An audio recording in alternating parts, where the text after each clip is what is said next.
Selamünaleyküm balamız. Biz hani videomuzda benzinli motosikletlerin narxlarını ve sıfatını görüp çıkarmışken yettik. Bu Hyundai boladı. 250'lik motor. Kolosunu görüp dursa axı. Bu 1,5 tonnalık boladı. Duruşuna kadar. Bu vecine kadar aman bu kıyaştan saklaş üçün koyup koyupmaz. Narxını axırında aytama. Bağım Hyundai. Bu koşa balon.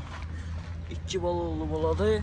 Bunun motoru 250'lik, bağım 250'lik boladı. Yəni bağım şundan boladı.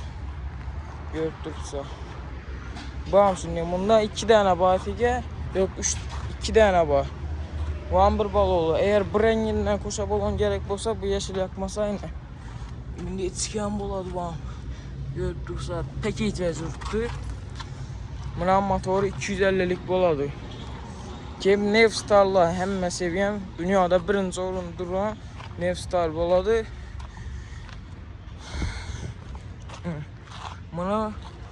Bunun motoru 200'lik boladı.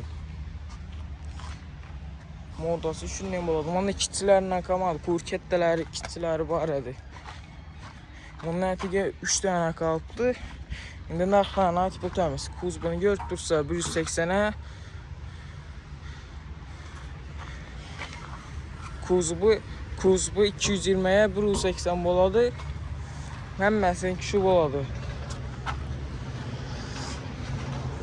Keyin narxından astırıb ötəmiz indi.